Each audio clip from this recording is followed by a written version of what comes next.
Boa noite, irmãos. 1 aos Coríntios, capítulo 3, versículo 9. A palavra de Deus diz assim: porque de Deus somos cooperadores. Só essa parte. Porque de Deus somos cooperadores. Muito bem, irmãos. Nós vamos ter 4 reuniões com a igreja toda até domingo. Nós vamos ter uma reunião com os homens e uma reunião com as irmãs, né? Então eu vou me aproveitar dessas 4 reuniões que nós vamos ter com a igreja e eu quero ter em mente o que Paulo fala aqui. Eu quero ter em mente a ideia de que nós precisamos aprender a cooperar com o Espírito Santo de Deus, nesse processo chamado edificação nosso, edificação da igreja e edificação da casa de Deus. Então nós precisamos entender que é um processo onde nós primeiro nos colocamos diante de Deus, depois nós colocamos o nosso casamento, depois nós colocamos a nossa família e então nós colocamos a igreja. E em todas essas instâncias nós precisamos cooperar com Deus.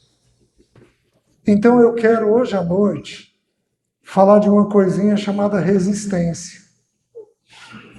Porque, meus queridos, se tem uma coisa que o povo de Deus faz é resistência. Existem crianças que são fáceis de serem educadas. E existem crianças que são difíceis de serem educadas. Tem criança que é por natureza mais resistente. Ela luta mais com o tema da obediência. E tem criança que é extremamente dócil, que é extremamente tranquila. Ela ouve e aplica aquilo que está sendo dito, que está sendo pedido para ela. Da parte de Deus, nós somos iguaizinhos. Alguns de nós somos fáceis e alguns de nós somos difíceis. Alguns de nós somos propaganda enganosa. Porque aparentemente nós somos fáceis. Mas lá dentro nós temos um muro levantado de resistência dentro de nós. Os irmãos estão entendendo? Quando eu tive aqui o ano passado, eu contei a historiazinha do Joãozinho. Contou? Vocês lembram do Joãozinho? Então vamos lá. Talvez um ou outro não se lembre. Então o Joãozinho tinha 8 anos de idade. Estava na hora do intervalo na escola, do recreio. 8 anos é recreio, não é intervalo, né? Estava na hora do recreio, aí tocou o sinal, todo mundo entrou, o Joãozinho entrou, e aí a professora falou: gente, senta que eu quero começar a aula. E todo mundo sentou, menos o Joãozinho. Aí a professora foi se preparando, ela olhou e viu o Joãozinho de pé. Joãozinho, senta, por favor, querido, que nós vamos começar a aula. E o Joãozinho disse assim: eu não vou sentar. Aí a professora achou que era uma brincadeira. Joãozinho, por favor, senta para eu começar a aula. Não, eu não vou sentar. Aí a professora viu que o assunto era um pouquinho mais sério. Joãozinho, por favor, senta. Não vou sentar. Joãozinho, você quer que eu chame a diretora? Não vou sentar. Aí a professora entendeu que o tema era complicado. A professora foi inteligente, virou e falou assim: tá bom, Joãozinho, vamos fazer o seguinte, eu vou ligar para os seus pais virem aqui. Ela já pulou lá para o fim.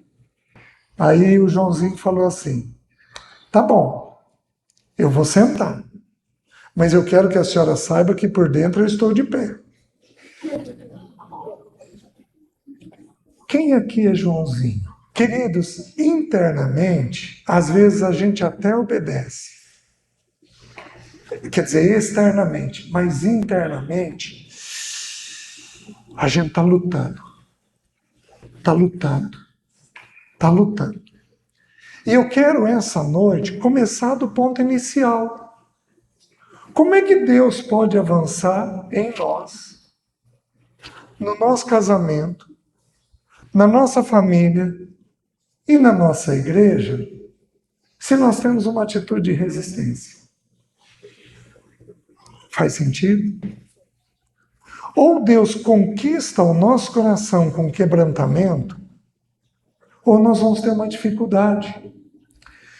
É interessante, meus queridos, a primeira mensagem que eu partilhei na vida, eu tinha 16 anos de idade.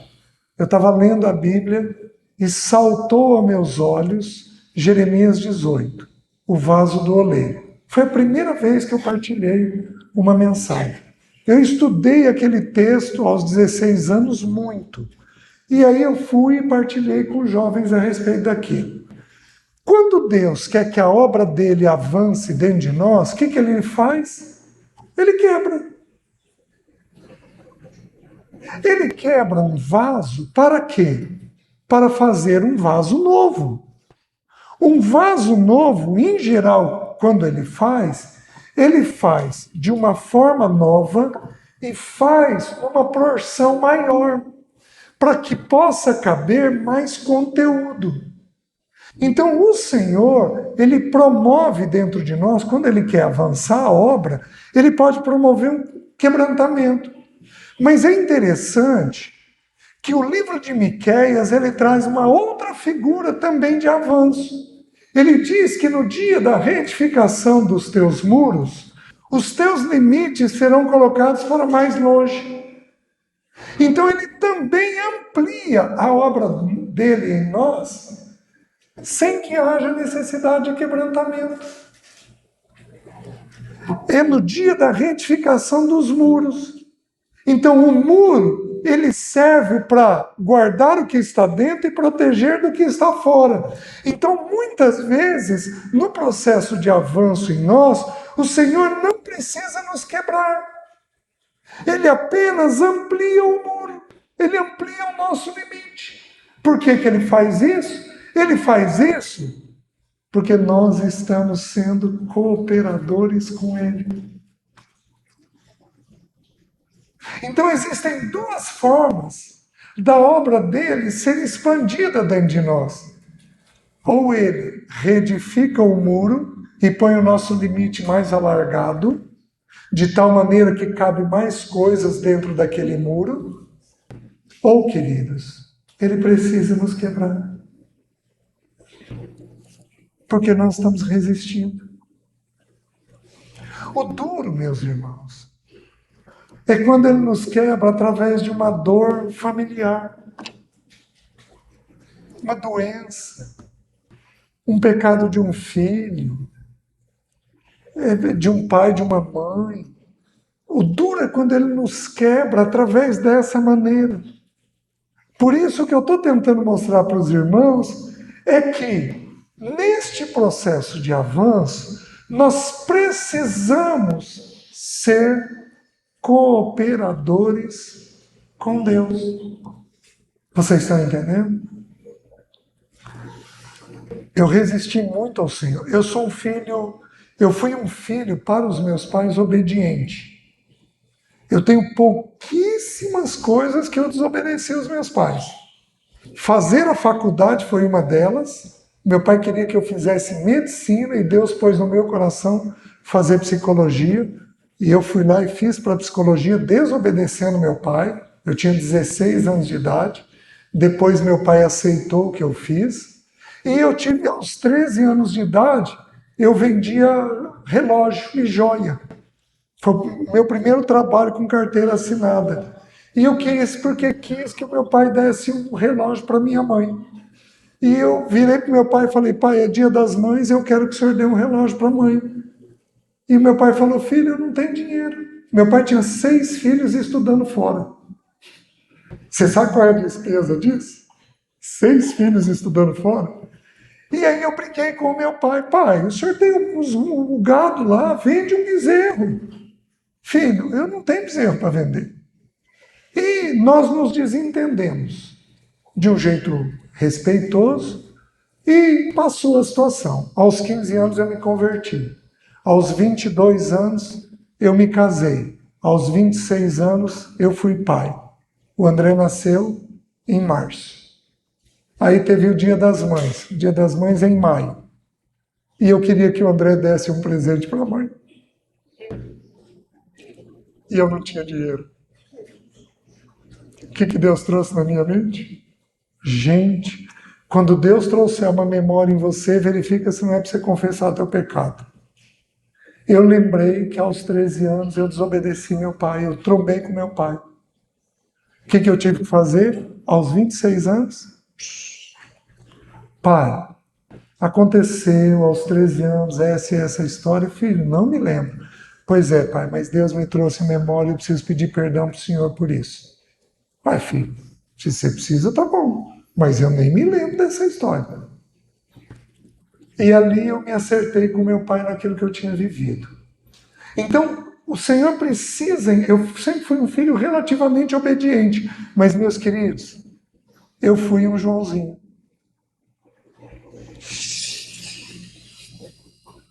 Se eu for mais bíblico, eu fui Jacó, que levou 21 anos para chegar no Val do Jaboque e ser plenamente quebrantado pelo Senhor.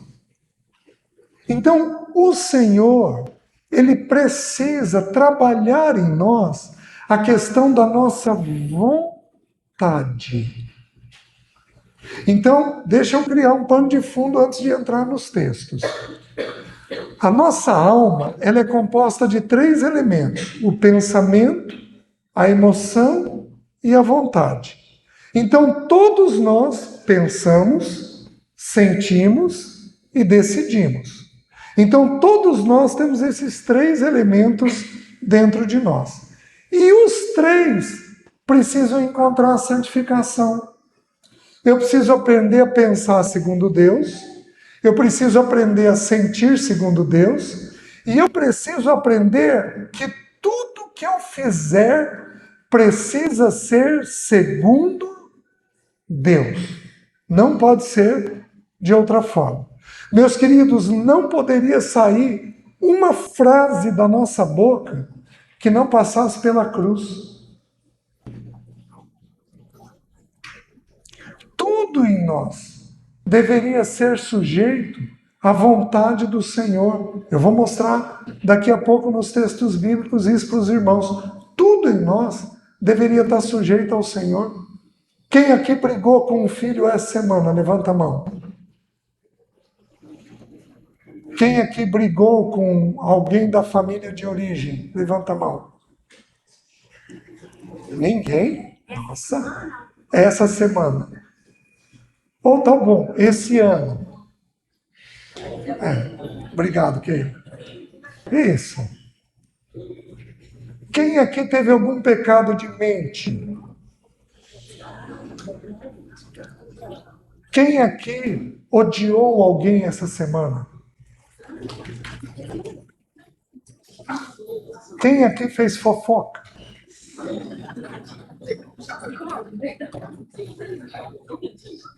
Qual homem aqui que foi mal-humorado com sua mulher esse mês? Qual mulher aqui que foi brava com seu marido essa semana?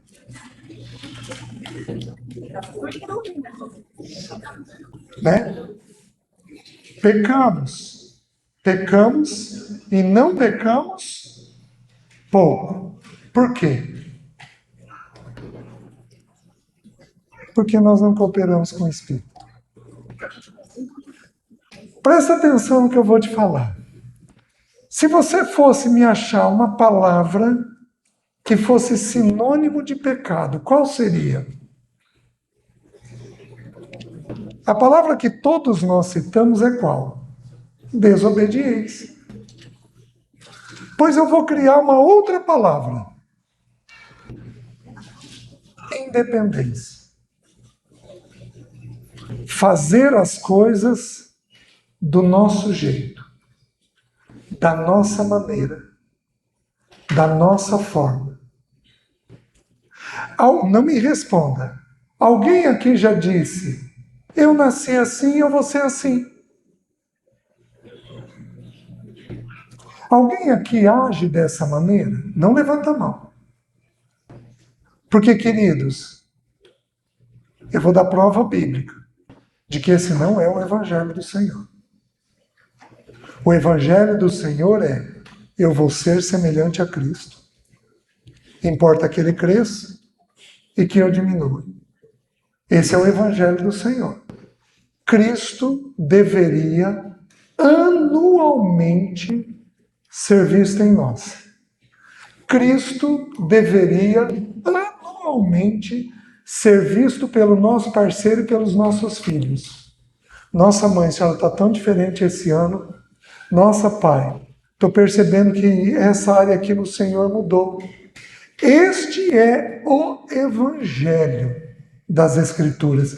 Não precisa ser um crescimento vertiginoso, mas deveria ser uma ascendente contínua, onde as pessoas vão vendo em nós diferença. O Evangelho vai sendo trabalhado em nós de forma diferente. Então, deixe-me mostrar para vocês. Vamos dar uma olhadinha em alguns textos. João, capítulo 16, define para nós o que é pecado. Versículo 8 e 9 diz assim: quando ele vier, convencerá o mundo do pecado, da justiça e do juízo. Do pecado, porque não creem em mim. Então, como que a Bíblia definiu o pecado? Não crer em Jesus. Você tem a mansidão de Cristo? Não. Você tem a obediência dele? Não. Você vai ter algumas coisas que você está mais parecida com Cristo. E nós temos muitas coisas que Cristo não está formado em nós. Queridos, nessas coisas, nós deveríamos ser cooperadores com o Senhor. Porque o que é pecado? Pecado é não viver do jeito que Jesus viveu. Eu não falo do jeito dele, eu não penso do jeito dele, eu não decido do jeito dele, eu não caso do jeito dele, eu não tenho relacionamento do jeito dele, eu não penso dinheiro, eu não penso sexo, eu não penso todos os temas da vida do jeito dele. Eu penso do meu jeito e não do jeito dele. Então o que é pecado? Pecado é não crer no Senhor e fazer em conformidade com a vontade do Senhor. Isso é pecado. O que é obediência? Submissão à vontade de alguém. Docilidade. Quem aqui é dócil? Levanta a mão. São poucos de nós. Quem aqui tem facilidade em se submeter? Quem aqui se submete demais? Vocês estão entendendo? Então, obediência é essa docilidade na vontade.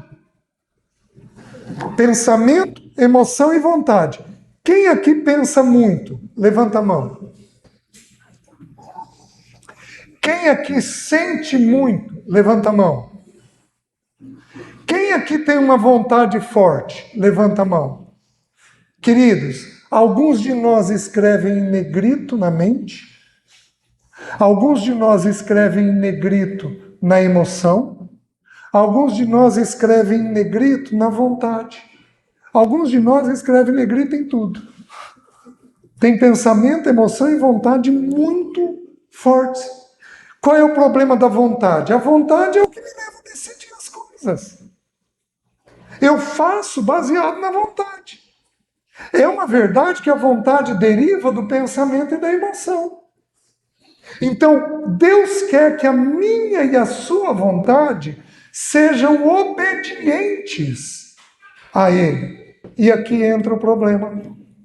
Porque qual é, do meu ponto de vista, o sinônimo de pecado? Independência. Olha a definição da palavra independência. Condição de quem tem liberdade. Condição de quem tem liberdade. Autonomia. Caráter de quem rejeita a submissão. Quem aqui tem dificuldade de obedecer? Levanta a mão. Caráter de quem de quem rejeita qualquer submissão. Meus queridos, a nossa vontade tem que estar sujeita à obra do Senhor. Deus não intenta mudar uma vírgula da tua determinação.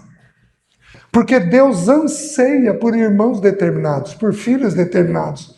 Só que a sua submissão tem que ser canalizada para a vontade dele, e não para aquilo que você quer. A tua vontade, queridos, se a tua vontade for muito forte, ela se torna obstinação. E obstinação, como diz as Escrituras, é como pecado de feitiçaria. Está cheio de demônio ao redor de quem é obstinado. Porque é como pecado de feitiçaria. Já vou explicar isso para vocês.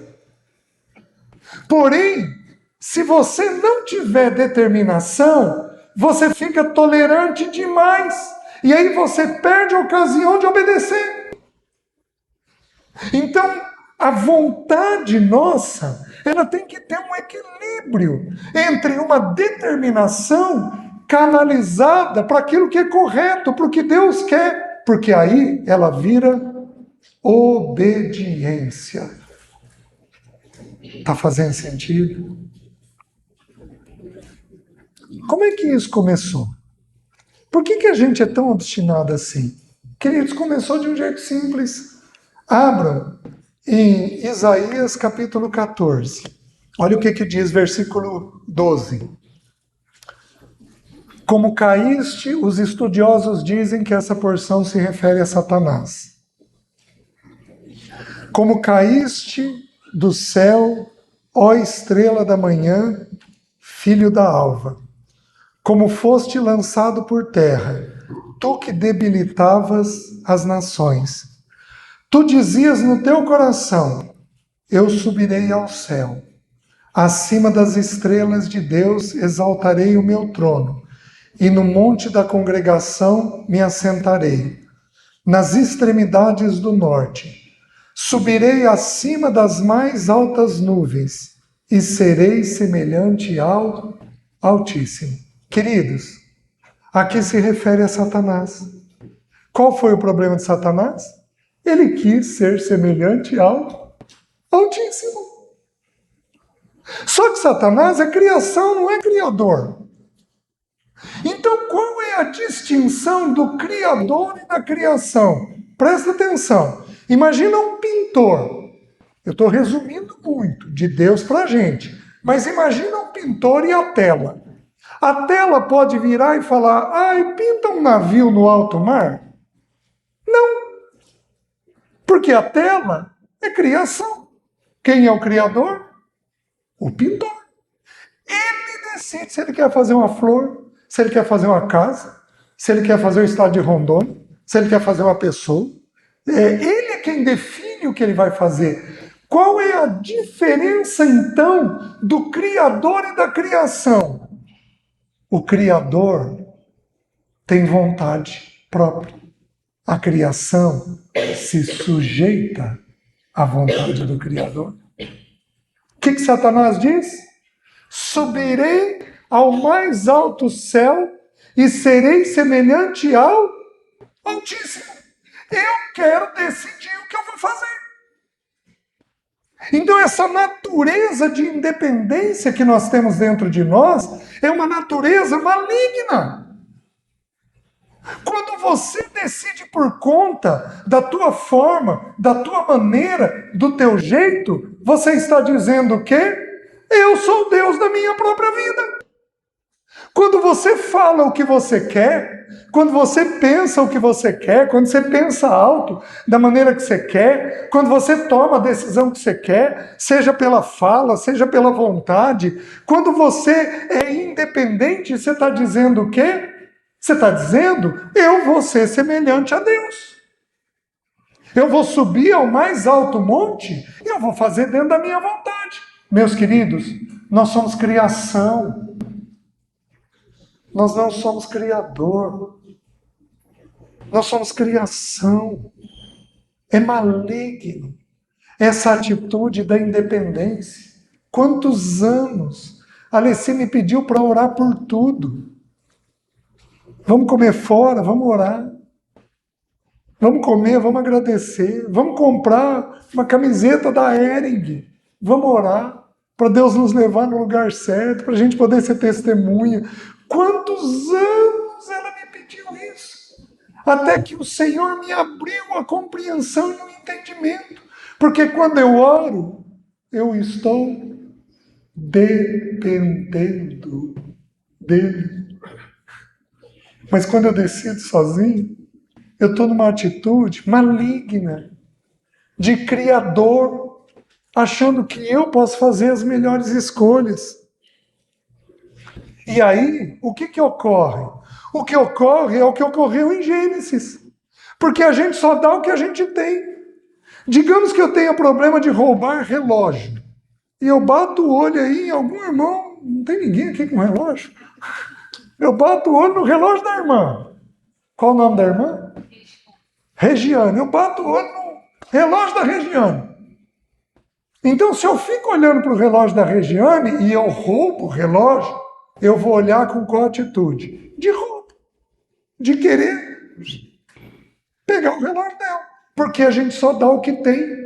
Como eu tenho roubo de relógio, eu vou olhar para o relógio dela não com admiração, mas com inveja, com desejo de ter ele para mim. Qual era o problema de Satanás? Eu quero ser igual a Deus. Ele virou para Eva e falou o quê? Deus sabe que no dia que você comer da árvore do conhecimento do bem e do mal, você vai ser semelhante ao Altíssimo. Ele tentou Eva naquilo que era a natureza dele. Ele virou para Eva e falou assim: Eva, decide o que você quer. Decide a tua maneira, decide o teu jeito, decide a tua forma.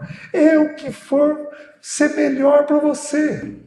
Nós tivemos em Maringá, alguns anos atrás, a Marcha das Vadias. Já ouviu falar?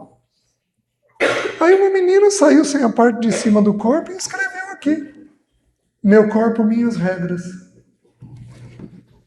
Mal sabe ela que um dia ela estará diante de Deus, de joelho no chão, e Deus vai dizer para ela: não, teu corpo não era teu, era meu, porque eu te dei o teu corpo para você glorificar o meu nome. Nós precisamos ser cooperador com Ele. Nós precisamos nos sujeitar à vontade dEle. Qual o resultado de Gênesis? A descrição de Efésios. Estando vós mortos nos vossos delitos e pecados, Ele vos deu vida. Ele vos deu vida, estando vós mortos nos vossos delitos e pecados. Morremos. Como Eva. Morrer. Porque ela optou fazer do jeito dela. Querido, uma frase não deveria sair da nossa boca sem estar sujeita à cruz de Cristo. Quanta vergonha, quanta coisa indevida já fizemos, porque não foi submetida à cruz do nosso Senhor, ao jeito do nosso Senhor, à forma do nosso Senhor, e a gente cheio de razão e de vontade. Quem aqui é muito seguro de si mesmo? Levanta a mão. Ninguém. Muitos de nós. Quem aqui tende a ser meio orgulhoso? Levanta a mão. Ninguém. Só um. Rondônia é bom demais. Eu queria pastorear um povo assim, rapaz. O texto bíblico de Isaías diz: eu subirei. Eu serei. A gente é cheio de razão. A gente é cheio de razão. Eu vou fazer a mesma pergunta de outra forma. Quem aqui é muito crítico? Tá aí o povo cheio de razão. Porque quando a gente critica é porque a gente está cheio de razão. Vocês estão entendendo? Vamos dar uma olhadinha na vida do nosso Senhor. Abram em Filipenses, capítulo 2, versículo 5. Olha Jesus na eternidade. Como é que ele se portava? Tende em vós o mesmo sentimento que houve também em Cristo Jesus. Pois ele, subsistindo em forma de Deus, não julgou com usurpação ser igual a Deus. Olha o contraste com o diabo. Jesus era Deus, mas ele não fez questão de ser Deus. O diabo era a criação e quis ser igual a Deus.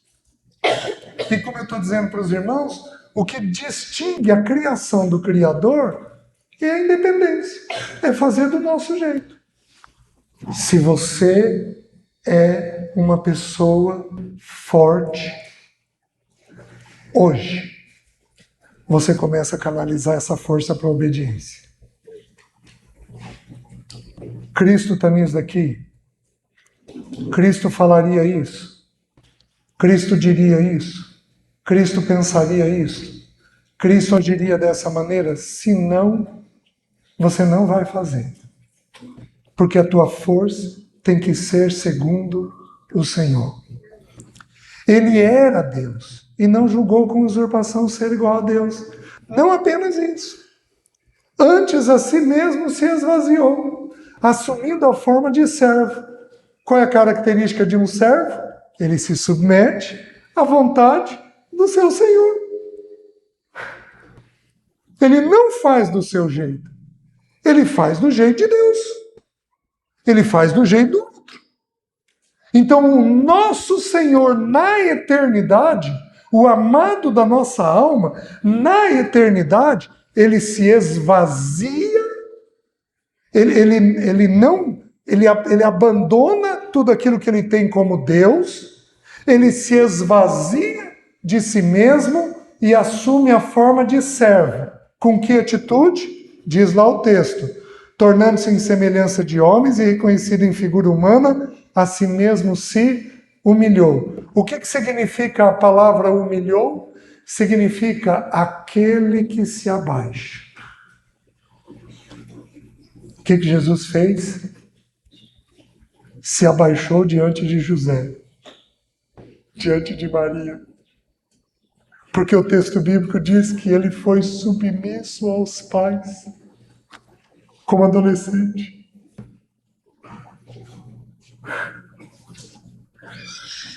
Eu me esvazio dessa condição que eu acho que eu tenho de ser Deus.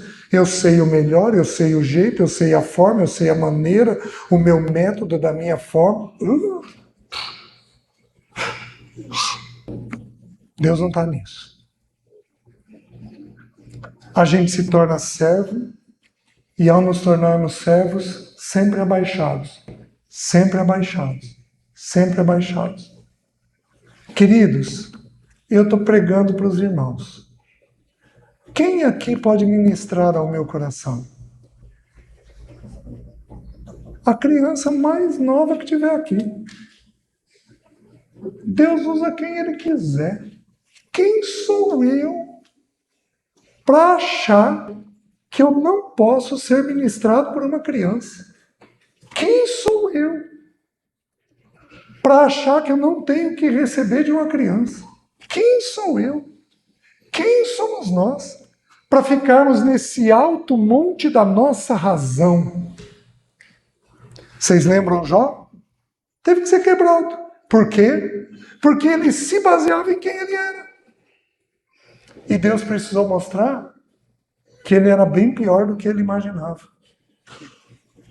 O Spurgeon foi um irmão muito sofrido com doenças. O Charles Spurgeon, o príncipe dos pregadores. E o Spurgeon, ele teve uma curiosidade, meus irmãos. Ele tinha uma língua muito afiada. Muito. E com isso ele construiu problema com muitos irmãos. Então muitos irmãos entraram em embate. Conta a biografia dele, que um dia alguns irmãos estavam conversando com ele, criticando ele. Ele jamais no final da vida, um homem mais quebrado, ele em silêncio virou para os irmãos e falou assim: irmãos, vocês estão errados a meu respeito. Eu sou muito pior do que os irmãos estão dizendo. Agora, quebrado. Igualzinho Paulo, em Timóteo, no final da vida, dos pecadores, eu sou o principal. Ele começa o evangelho dele, na segunda, Paulo teve 3 etapas de serviço ao Senhor. Uma primeira de 10 anos, onde ele ficou em Tarso, na casa dos pais, com a família dele. Depois uma segunda, onde ele fez as viagens, um período de mais 11 anos, e um período ali de cerca de 11 para 12 anos preso. Ele teve 3 etapas da carreira dele. A segunda etapa, quando ele está cheio de si, ele diz assim: porque eu não sou em nada inferior aos demais apóstolos. No final, de que jeito que ele está falando? Porque dos pecadores, eu sou o principal. Meus queridos, eu vou falar algo, mas eu vou falar com profunda vergonha. Nós temos do lado da cidade de Maringá uma cidade quase dormitório, chamada Sarandi. Então, é uma cidade bem simples, né? Mas já está unida com Maringá. Já está ali unida. Maringá virou uma metrópole e Sarandi grudou nela. Eu tinha um cunhado que era pastor em Sarandi. Um dia, com um problema com a igreja, a Alessi virou e falou: César, por que nós não vamos reunir lá em Sarandi, né? Igreja do meu irmão. Olha o absurdo. Eu virei para ela e falei: você acha que eu sou homem de reunir no Sarandi? Meus irmãos, eu tenho tanta vergonha de ter tido um coração tão altivo, um coração tão prepotente, tão arrogante, tão longe do Senhor. Os irmãos estão entendendo? O texto de Lucas, capítulo 2, eu já citei, eu só vou citar mais uma vez. O texto bíblico diz que Jesus desceu à casa dos pais, depois daquela experiência dos 12 anos em Jerusalém, e era-lhes submisso. Então, de que jeito que Jesus foi adolescente e jovem? Submisso. Está entendendo, querida? De que jeito você vai ser com seus papais? Submissa. Presta atenção no que eu vou te ensinar para as crianças. As crianças prestem atenção. Nunca digam não, mamãe. Não, papai. Porque papai e mamãe só pedem o que é melhor. Tem palavras que não combinam. Não, mamãe, não, papai, não combina. Para mamãe e papai, qual é a única coisa que a gente diz? Sim, papai. Sim, mamãe. Se for sim, senhor, melhor ainda. Vocês estão entendendo? É desse jeito que a gente age. Por quê? Porque é assim que Jesus agiu. Ele dizia sim, mamãe. Sim, papai. Falta-nos o coração dessa criança. O que mais? Então eu estou falando sobre a nossa vontade. Presta atenção. Dá uma olhadinha em João 4,34. Disse-lhe Jesus: a minha comida consiste em fazer a vontade daquele que me enviou e realizar a sua obra. Jesus compara a vontade dele à questão de comer.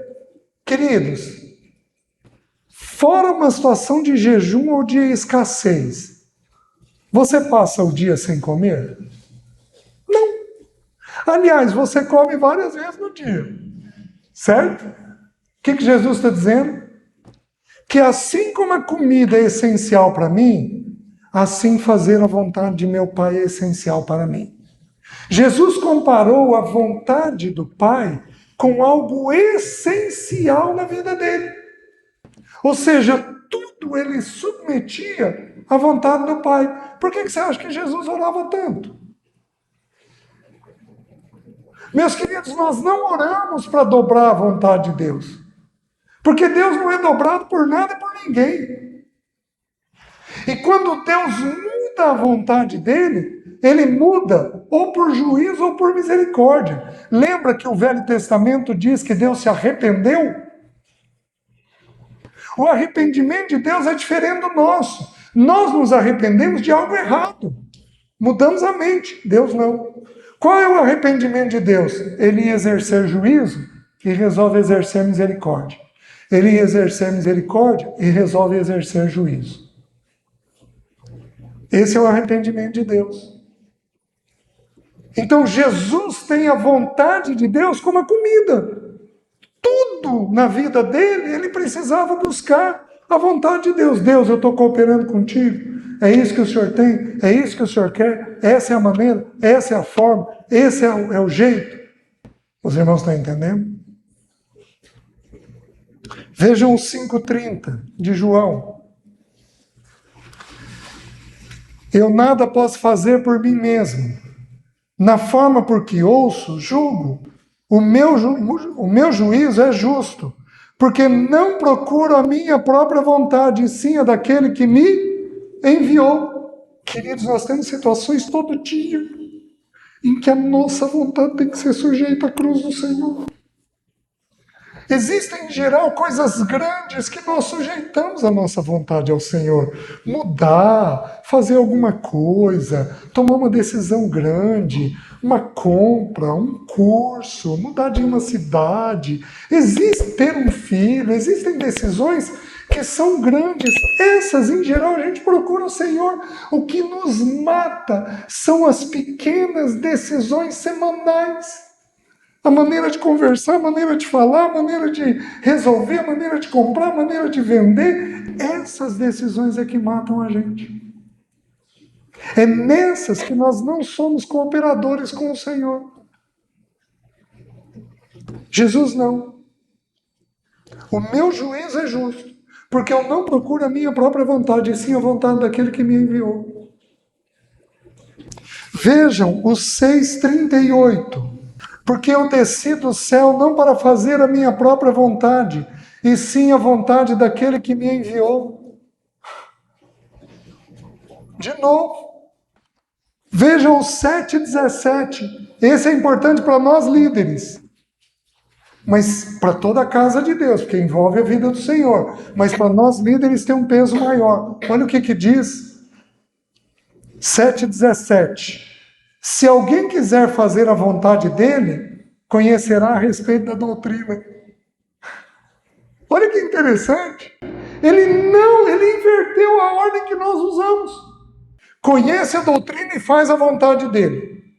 Olha o que ele está falando. Que a doutrina, que as instruções, que as doutrinas bíblicas, elas são depositadas de uma forma adequada quando tudo em mim está ligado à vontade do Senhor. Querido, onde que aparecem as heresias? Quando as pessoas querem adaptar a Bíblia às suas vontades. Aí começam as heresias. Existe uma doutrina que não é bíblica, uma prática que alguns irmãos pregam, chamado teísmo aberto. O que essa prática diz? Que Deus não tem nada a ver com o sofrimento humano. Porque é impossível imaginar que Deus possa permitir determinados sofrimentos. Queridos, não há um pardal que caia sem o consentimento dele. Você acha que alguém te feriria sem o consentimento dele? Não caiu um fio de cabelo. Acho que saiu. Sem o consentimento dele. Você acha que algum filho meu viveria alguma perseguição, algum problema, alguma dor sem a permissão dele? Ele cuida de uma célula morta. Você acha que ele não cuidaria de mim que sou vivo, bem vivo? Oh, meus queridos, quando temos o desejo de obedecer, as doutrinas entram de forma adequada, mas se não, criamos nossa própria doutrina. 1 César, 1 Miguel, qualquer um de nós vai construir sua própria doutrina. Vejam 8:23. Olha a fala do nosso Senhor. Desculpa, 8:28. Disse-lhes,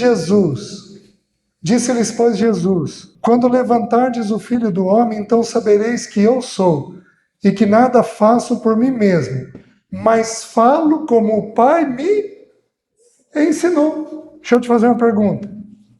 Essa semana, você falou com os seus do jeito de Deus?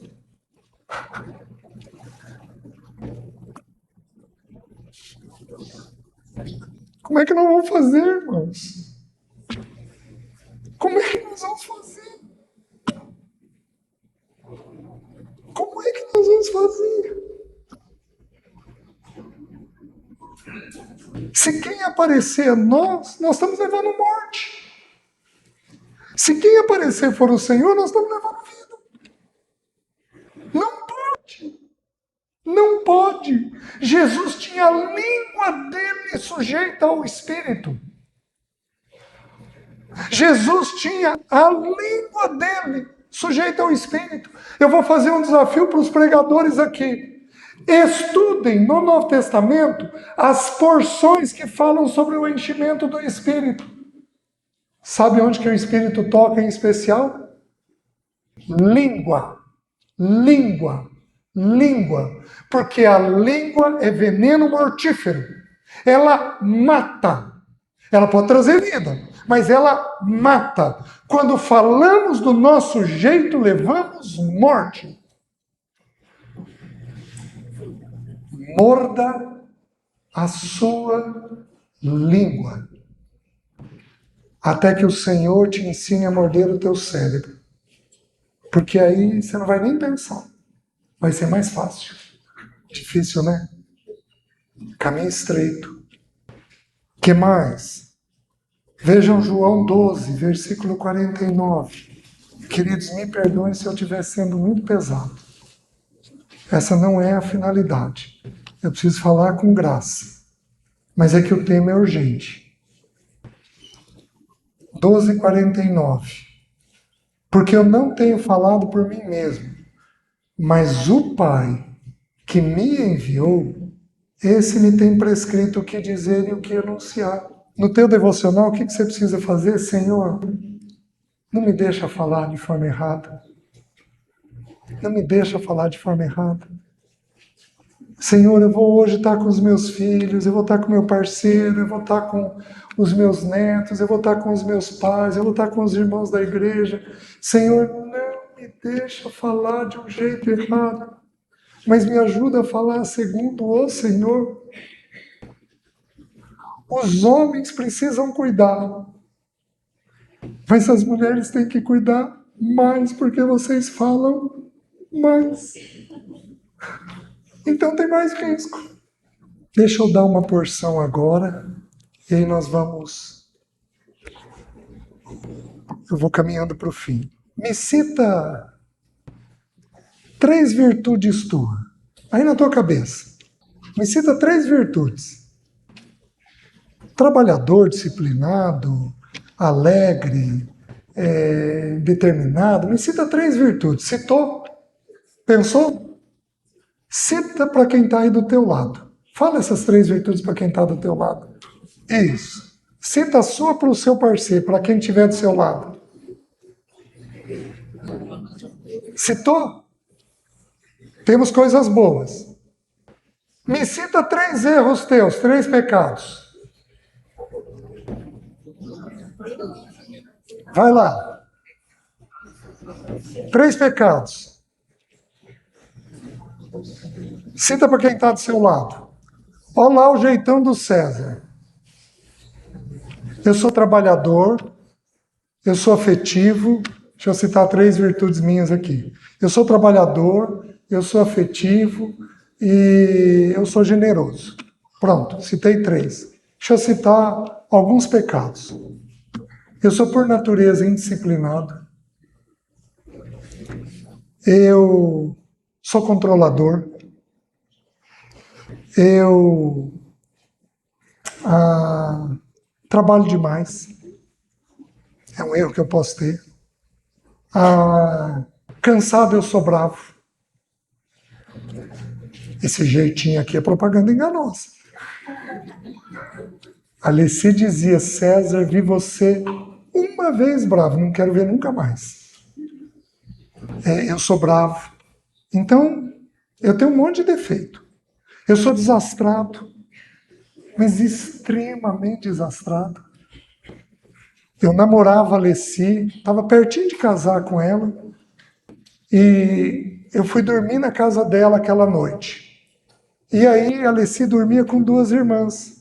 E a Alessi ia dormir muito cedo. Então cheguei lá no quarto, pus uma mão aqui, cheguei pertinho do rostinho dela para dar boa noite para ela. Minha sogra abaixa a coberta. Era minha sogra. Errei a mulher da casa. Elas tinham trocado de cama.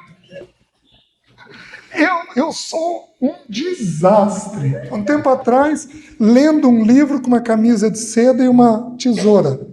E o livro ficou animado e eu... Quando eu vi, eu piquei a camisa inteira.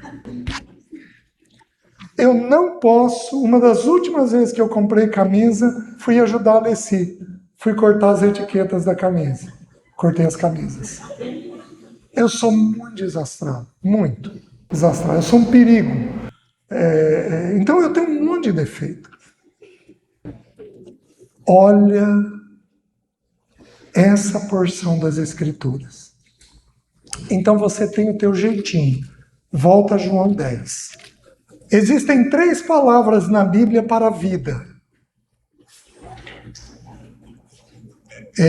Bios, é tudo traduzido por vida para nós. Bios, da onde vem biologia, que é o estudo das coisas naturais. Psique, da onde vem psicologia, que é o estudo da alma humana, do funcionamento, pensamento, emoção e vontade. E zoe, que é vida de Deus. Olha o que o texto bíblico faz. João 10, versículo 9. Eu sou a porta. Se alguém entrar por mim, será salvo. Entrará e sairá e achará pastagem. O ladrão vem somente para roubar, matar e destruir. Eu vim para que tenham vida e a tenham em abundância. Qual é a palavra aqui? Zoe. Eu vim para que tenham a vida de Deus e a tenham em abundância. Mas olha o versículo seguinte. Eu sou o bom pastor. O bom pastor dá a sua vida pelas suas ovelhas. Qual é a palavra vida aqui? Psique. Então presta atenção. Jesus matou a forma dele de pensar, a forma dele de sentir, a forma dele de decidir. Jesus matou tudo aquilo que era da alma dele. A alma dele foi sujeita à vontade de Deus. Tudo aquilo que não encontrava ressonância na vontade de Deus, Jesus matou isto. O irmão está entendendo? Você pensa do seu jeito? Tem que encontrar o caminho da morte. Você sente do seu jeito? Tem que encontrar o caminho da morte. Você fala do seu jeito? Tem que encontrar o caminho da morte. Você grita? Tem que encontrar o caminho da morte. Você silencia quando é para falar? Tem que encontrar o caminho da morte. Você lesa alguém? Tem que encontrar o caminho da morte. Você é indisciplinado? Tem que encontrar o caminho da morte e aprender a ter domínio próprio. Você tem que pegar o seu jeito e sujeitá-lo à cruz de Cristo. Isso é o Evangelho. Simples. Isto é o Evangelho. Então, quando a gente encontra este caminho de quebrantamento diante do Senhor, por isso que dos nascidos de mulher ninguém é maior que João Batista. Por quê? Porque João Batista, a Bíblia responde a Bíblia. Por que João Batista é o maior de todos os nascidos de mulher? Importa que ele cresça. O César tem que desaparecer, para que apareça apenas a vida do Senhor. E aí, segundo aos Coríntios, capítulo 4, Paulo vai fazer uma alusão a esse texto, e eu vou lembrar o que eu falei no início. De Deus somos cooperadores. Deus pode alargar a tua tenda para você compor mais dentro da cidade,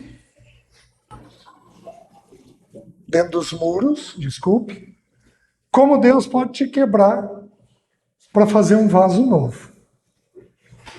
A decisão do jeito que Deus vai fazer está diretamente ligada à nossa vontade. Olha o que Paulo diz, versículo 7. Temos, porém, este tesouro em vasos de barro, para que a excelência de Deus, para que a excelência do poder seja de Deus e não de nós. Em tudo somos atribulados, porém não angustiados, perplexos, porém não desanimados, perseguidos, porém não desamparados, abatidos, porém não destruídos, levando sempre no corpo o morrer de Jesus. Qual foi o morrer dele? Para o jeitão dele. Levando sempre no corpo o morrer de Jesus, para que a sua vida se manifeste em nosso corpo. Porque nós que vivemos somos sempre entregues à morte por causa de Jesus, para que também a sua vida, a vida de Jesus, se manifeste em nossa carne mortal, de modo que em nós opera a morte, porém em vós a vida. Ele ensina um princípio. Que se eu morro para o meu jeito de ser, aqueles com quem eu convivo vai operar o quê? A vida. Então entenda que na tua morte, para o teu jeito, para a tua maneira, para a tua forma de fazer, vai ter a operação da vida nos seus. Faz sentido? De tal maneira que em nós opera a morte, mas em vós a vida. Por que isso ocorre?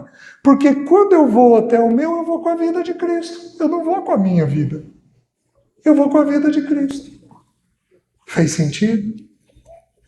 Então, qual é a primeira forma de nós sermos cooperadores com Deus?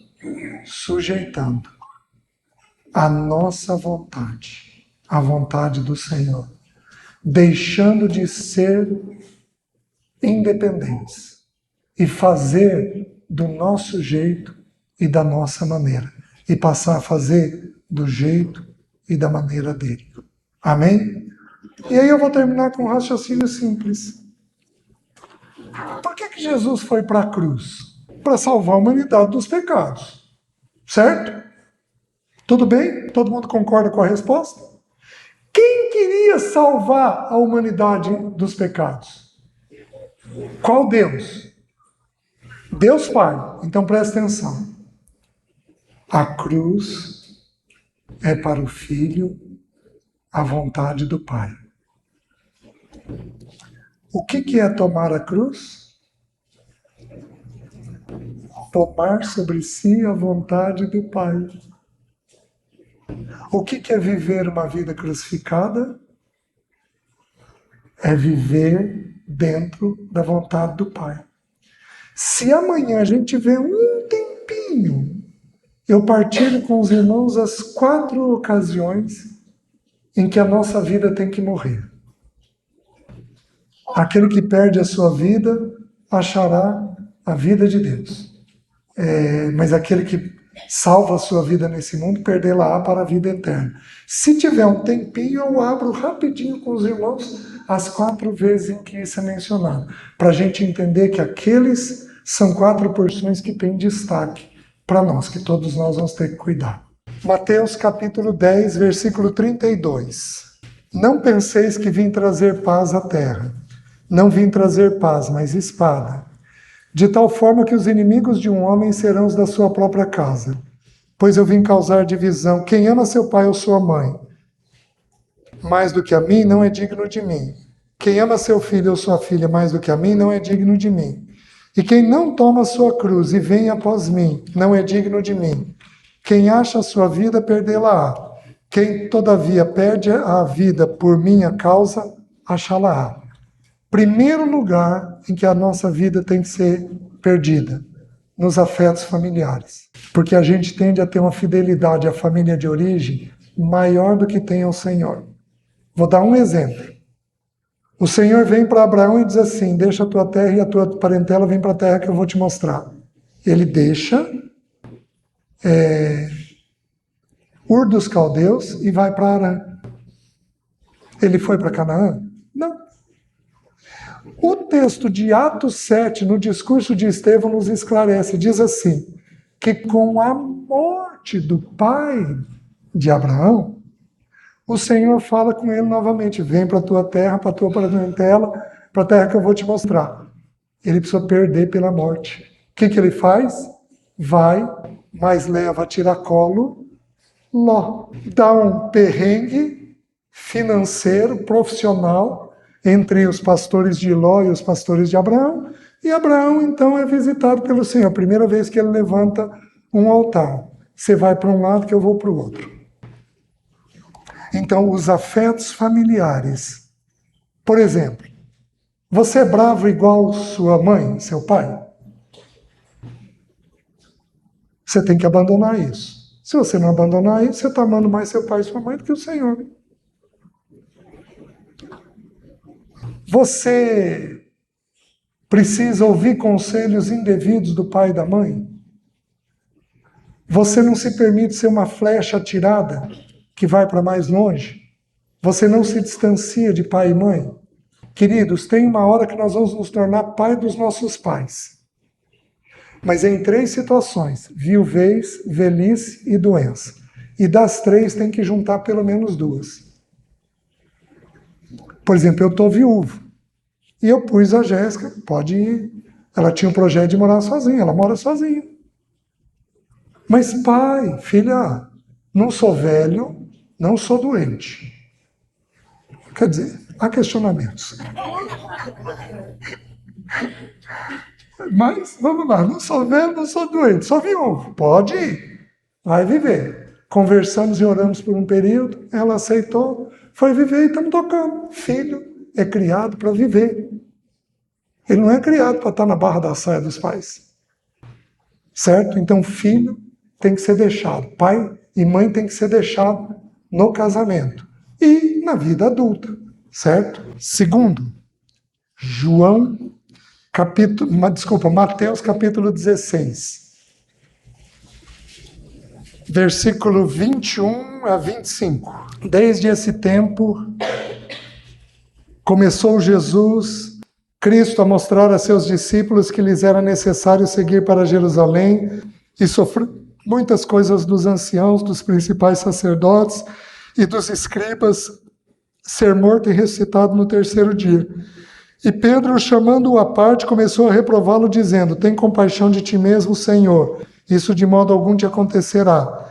Mas Jesus, voltando-se, disse a Pedro: arreda-te, Satanás, tu és para mim pedra de tropeço, porque não cogitas das coisas de Deus, e sim das dos homens. Então disse Jesus a seus discípulos: se alguém quer vir após mim, a si mesmo se negue, tome a sua cruz e siga-me. Portanto, quem quiser salvar a sua vida, perdê-la-á. E quem perder a vida por minha causa, achá-la-á. Segunda situação, na autopiedade, autocomiseração, na vitimação. Quem aqui conhece alguém que se vitima? Não respondo. Quem aqui se vitima? Tem autopiedade? Deus, como está difícil.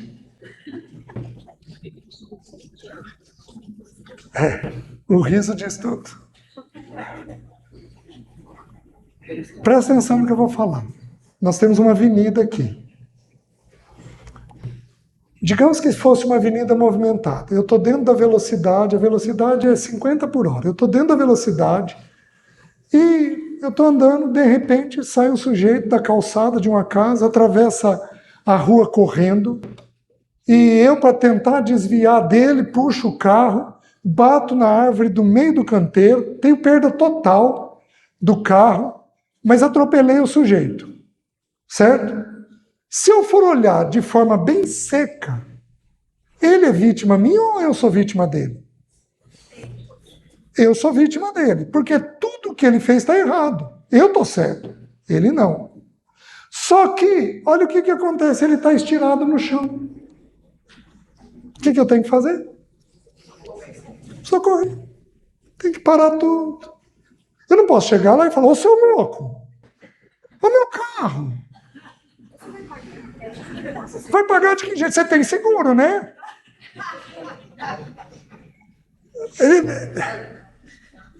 Por quê? Porque ele, naquele momento, é vítima. Presta atenção no que eu vou te dizer. Vítima não pode ser confrontada. Vítima tem que ser cuidada. Você quer alguém que vitima, minha irmã? Homem. Nossa, que espontaneidade. Homem se vitima por quê? Porque vocês chegam com um problema, tem isso, isso e isso, e ele fica quieto e você insiste um pouco na conversa, a mulher insiste. O que ele faz? Também o que você quer, mulher? Olha o jeito que você me tratou semana passada. Ele virou a vítima. Aí você assusta e diz, vou ter que cuidar do sujeito. Então eu vou te ensinar a resposta. Querido, nesse momento nós estamos falando de você. Depois que terminarmos de falar de você, nós vamos falar de mim. Aí você pode fazer as queixas. Mata na raiz. Tudo bem? E aí você termina o assunto que tem com ele. Vítima não pode ser confrontada. Então a vítima para o crescimento. Então tudo que Satanás quer é tornar a gente uma vítima de Deus. Né? Olha o sofrimento, olha como que está, olha o pai, olha a mãe, olha aquele outro, olha o irmão, olha o livro. Gente, você não passa nada sem que tenha permissão de Deus. Segunda coisa. Terceira coisa.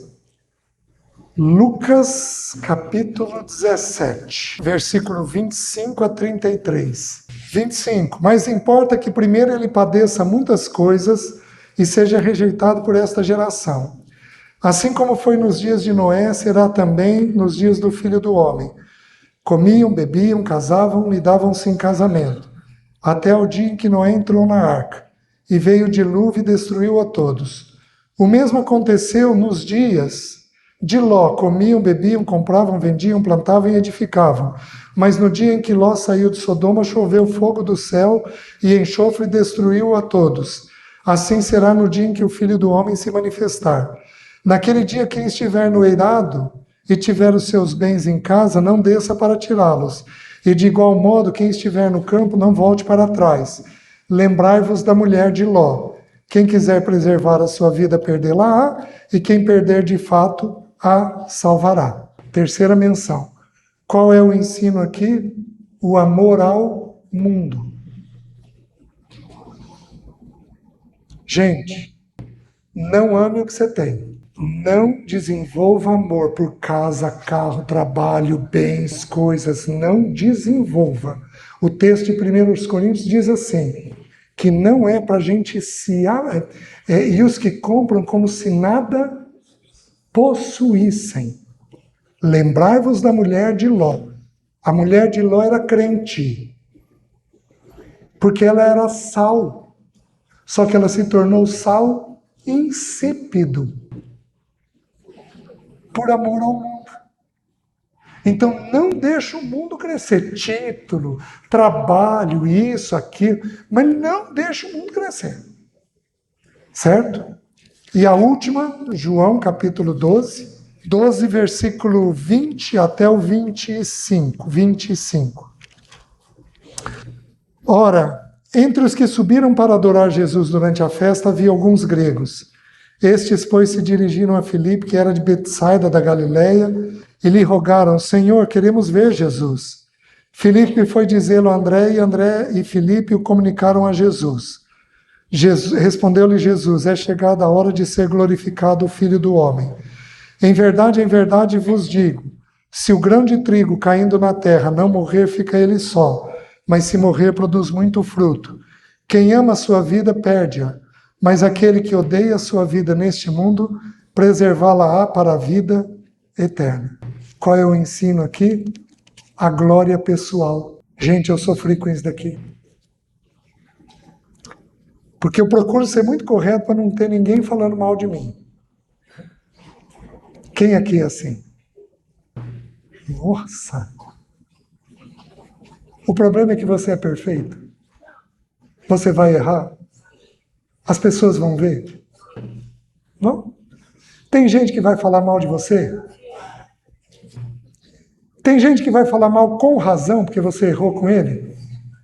Tem gente que vai falar mal sem razão, porque você nunca fez nada. Assim é a vida. Então Jesus fez o quê? Os discípulos chegaram para ele: Senhor, os gregos querem te ver. É como se as pessoas chegassem para o Miguel: Miguel, a ONU quer te ouvir. É a ONU. Uau! É o cara, não é? Jesus falou o quê? Chegou a hora de ser glorificado o Filho do Homem. E se o grão de trigo não, caindo na terra não morrer, fica ele só. O que morre do grão, da semente? Em primeiro lugar, a casca. A casca é a parte mais bonita da semente. Meu pai plantava trigo. O grão de trigo com casca é lindo. Mas é lindo. O cacho é lindo. Tudo aquilo que é bonito em nós tem que... Queridos, para minha vergonha, quantas vezes, isso já tem alguns anos que não existe mais, eu saí do púlpito e tinha que dar um jeito de perguntar o que os irmãos acharam. Glória pessoal. Eu não valho nada. Eu sou pecador. Meu coração é um inferno em miniatura. Eu sou mau por essência. Só que eu sou redimido por Ele. O melhor que existe em mim é dele, não é meu. Então fica tão mais fácil de viver. A gente suporta tão bem as adversidades, a falação. Os irmãos estão entendendo? Amém?